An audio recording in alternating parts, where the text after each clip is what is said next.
All right, welcome to Survive to Thrive. Happy Thursday. Today, I want to talk to you about running a listing-based business. So,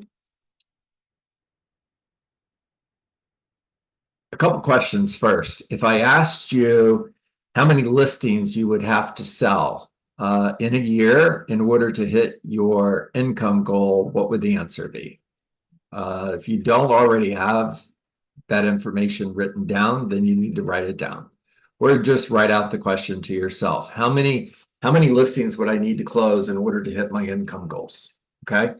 Now, the next question I would ask yourself, and matter of fact, I'll just ask everybody here, and take yourself off mute, please, and answer. Don't leave me hanging here.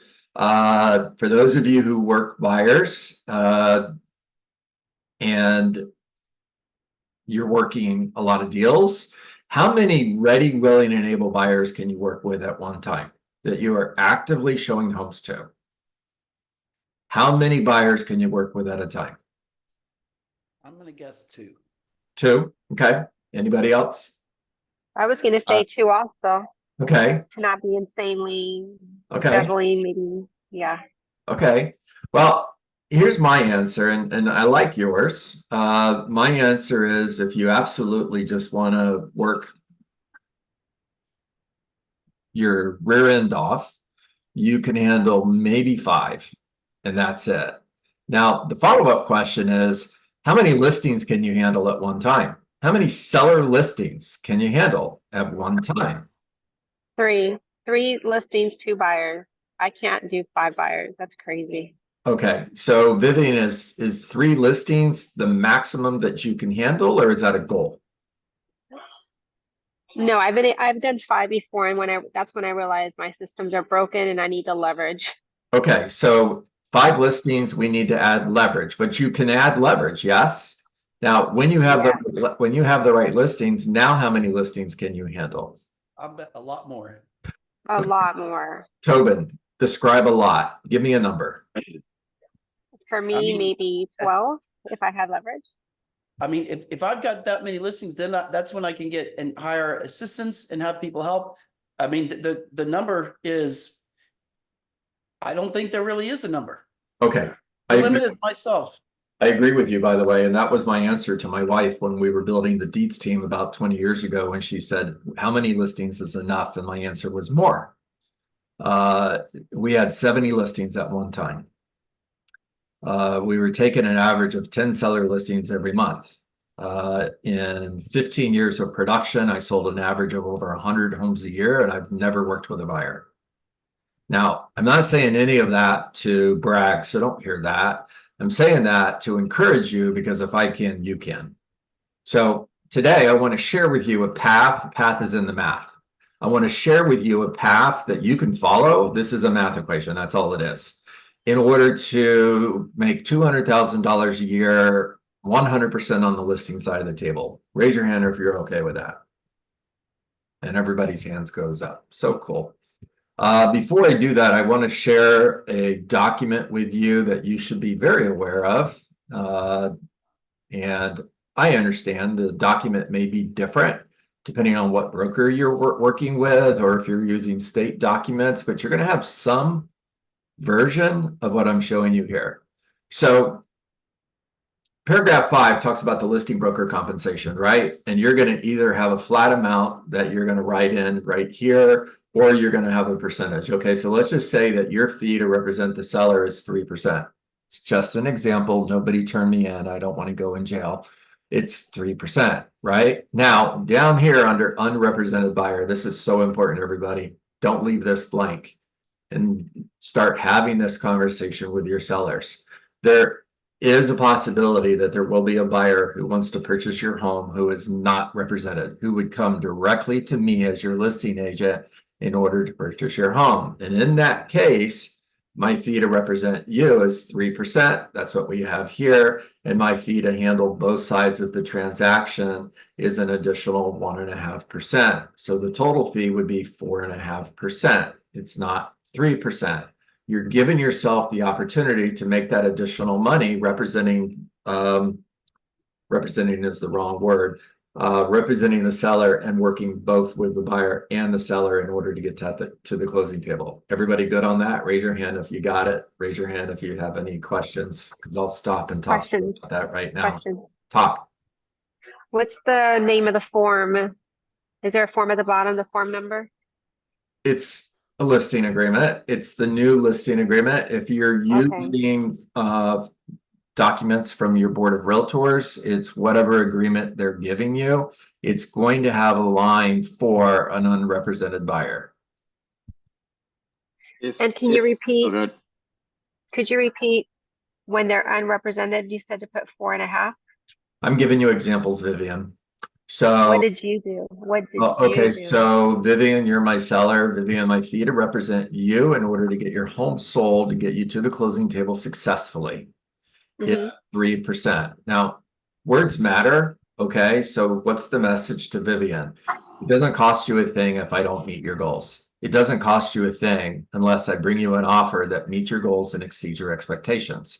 Now, my fee for doing that is 3% to represent you. Now, Vivian, there's going to be buyers that will potentially come directly to me versus without a buyer agency agreement, who want to purchase your home directly through me. That would be an unrepresented buyer. Now, I have this listing agreement right in front of me as I'm explaining to this to them, Vivian. And my fee, in order to handle both, to represent you and to handle the additional work of working with that buyer, is 4.5%. All right, or 4%, whatever the number is, Vivian, it's up to you. But I'm putting a number in there and giving myself that additional income for doing double the work. Makes sense. Talk to me, Dave. Which Dave? Okay. Two Daves. So yeah, Dave. We're good. I had my hand up, so I'm assuming it's me. Yes. Assumptions get you in trouble. So, Yeah. have you had any pushback on that in your scripting? Because I've only done that once and she didn't, but I want to be ready for like what do you mean double the work? If you're not representing them, why am I like, what are you doing for them that I am paying you extra for? Yeah. Okay. So what I would do in that situation, Dave, is I would make a list of define your job description. Define your job description representing the seller to market their home, get an offer, negotiate contracts, contract to close, get them successfully to the closing table.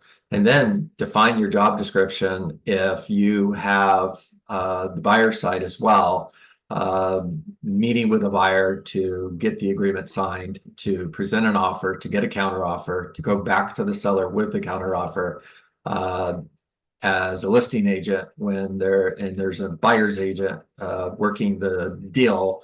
I don't have to be at the home inspection, but if I have both the buyer and the seller, I'm at the home inspection. I don't necessarily have to be at the appraisal, but if I have both the buyer and the seller, I'm at the appraisal.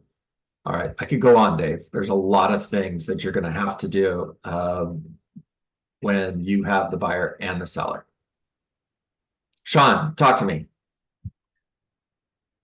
This is something that came up last night. I didn't know exactly how to answer it.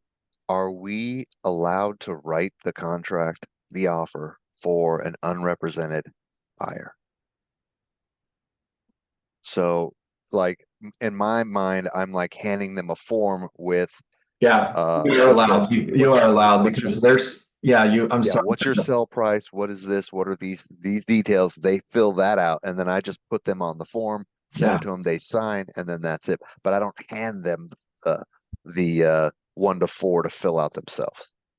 Okay, so Sean, here's my opinion, and I think it's fact, and just run it by your broker in the state of Texas. Okay, you are allowed because that buyer is signing a no representation agreement. Got it? And that no representation agreement spells out for a fact that they understand that they are not being represented and that they are choosing not to be represented. Got it. So Sean, the one I did, I'm here in Austin as well, and I wrote it up, and it's just like a reverse offer because your seller is good with the terms, and you're saying, hey, Mr. Buyer, who you don't have representation, this is what my seller will agree to, and then you do have that disclaimer and the special provisions. That's right. Got it. That's right. All right, guys, let me get back to I almost scratched my schedule for today and said, okay, never mind, we're going with plan B. I do want to get back to the conversation that I wanted to share with you in reference to building a business based on hitting your financial goals 100% on the listing side of the table. So I'm going to go with the whiteboard and we're just going to look at some math equations. Fun, right? So, all right, we're starting here at the top with 20 homes sold. We're taking 20 homes multiplied by an average commission of $10,000 equals $200,000. Now let's reverse it. If I want to earn $200,000 and my average commission is 10,000, so I'm taking 200,000 divided by 10,000, that equals 20 homes sold. Now, if 75% of the listings I take are going to close successfully, I'm going to need 27 listings taken in order to close 20. By the way, the reason I'm using 75% because it's the number that is used in the Millionaire Real Estate Agent and the model that uses an average over time. I realize that in 2021, for example, take a listing, it sells like in 5 minutes, right? And 100% of the listings you're taking are selling. Fine, I get that. But I also know that in 2008, 9, and 10, it was about 33%. About 33% of the listings that went on the market sold successfully. 2/3 were coming off the market as expired listings. Wow. Think about that for a moment. So using 75%, that means I'm going to need 27 seller listings in order to close 20 in order to earn $200,000. Now, if my conversion ratio from an appointment to a listing taken is also 75%, I'm going to take 27 divided by 0.75. That's 36 listing appointments that I need to go on in order to take 27 seller listings in order to close 200 or 20 so I can earn $200,000. All right, 3 appointments a month. Write it down. Now, we're going to take that 27 seller listing, we're going to divide that by 0.20. This will make sense in a moment, I promise you. We're going to divide that by 0.20. That equals 135 appointments. Now, what I'm talking about here is prospecting. I'm talking about prospecting for sell by owners and expired specifically.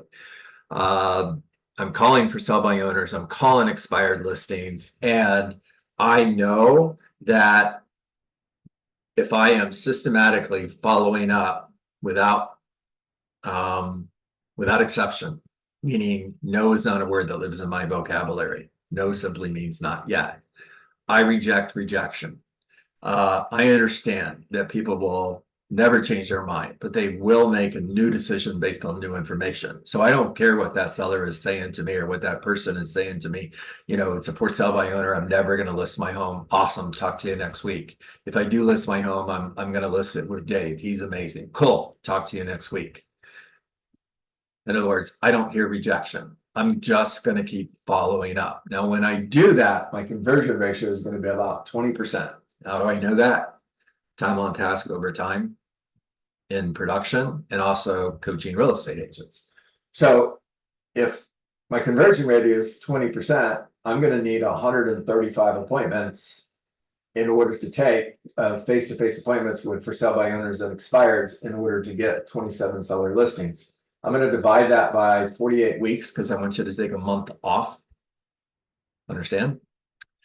And that's 3 appointments per week. Okay, so over here on the far left, I'm in lead generation and I'm hitting my daily standard for conversations and appointments.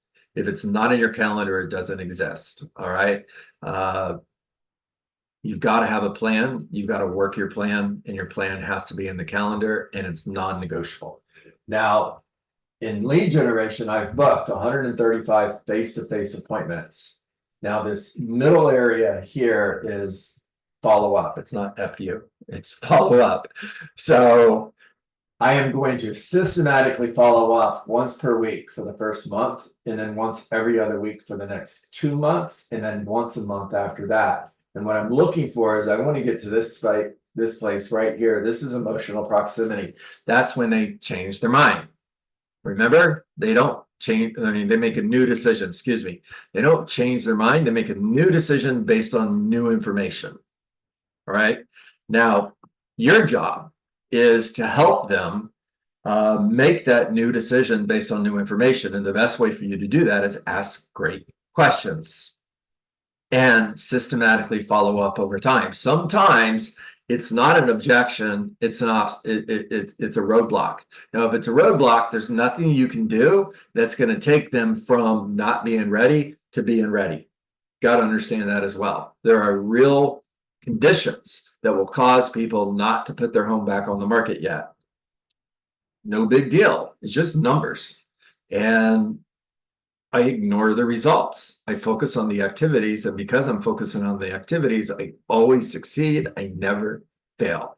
When you focus on the results, you're going to say things, and I've heard this before. You're going to say things like, John, you know, I called that for sale by owner. I got the appointment. I went on the appointment, but they're not motivated. Now, what do you think my response to that is? Why does that matter? If you judge every single one of these appointments that you go on, you're going to find a reason not to follow up with every single one of them. I promise you. But if you take a stance that you are going to follow up persistently, systematically, without exception means there's nothing they can say that's going to cause you to stop following up. Don't ever call me again. Cool. Talk to you in a week. Now, in doing this for 15 years, I've only got in trouble twice. And the police called me twice with complaints from homeowners who said I was calling them too much, right? Twice. Did I get in trouble? No, it was a phone call. What do you think I said to the police officer? Hey, by the way, who do you know that's thinking of selling their home in the next 6 months? All right, talk to me, guys. Hey, John, I have a question for you. Sure. Where is, if it's even available for us, the follow-up sequence of what you do, or is that not? Is that in the scripts, or is that where would you find something? Well, like it's in 3 places. Okay. First of all, go to my YouTube channel. Yeah. Okay. Secondly, in my book, Rainmaker, I've seen that. which is available on Amazon. And third, in my Rainmaker playbook, which I will gladly email you a copy. It's a work in progress. I have a copy I've gotten. I didn't know if there was a newer version out or not. Yeah, it's depending on me, Dave, to be honest with you, and how much time I commit to updating that. And I can do a better job of updating it. My promise to all of you is I will. There's so much more I could add to that book. I could write in that book 8 hours a day for a month, and there would still be more. Okay. Well, we thank you for what you're doing. So it is my pleasure. All right, who's next? Talk to me. Hey, John, question for you. And this might be a bit in the minutia. Any advice as far as the timing when you're reaching out to people? Is like lunchtime the best time? Is it like right after they get done with work? Have you noticed a difference, or is it kind of all over the place? Yeah, it's a great question, Tobin. It's a great question. So my answer is morning. For a couple of reasons. One of those reasons being your energy is going to be higher in the morning than it will be later in the day. Second, it's the time that you're going to protect, and least likely that's going to get erased. If you schedule lead generation for 4 to 6, for example, or lunchtime, then somebody's going to want to meet with you, and you're going to erase lead generation. I promise you. So if you put it in the morning, let's just say this call ends at 9:30, right? And that's Eastern time. I understand. For those of you in California and Olga, where'd you go? In Alaska, holy cow, it's still dark.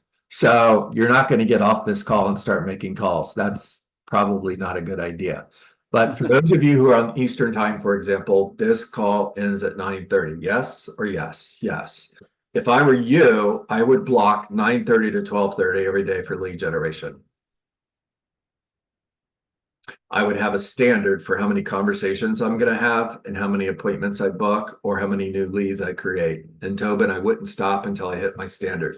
Meaning if 12:30 comes and I haven't hit that standard yet, well, I'm just going to keep making calls.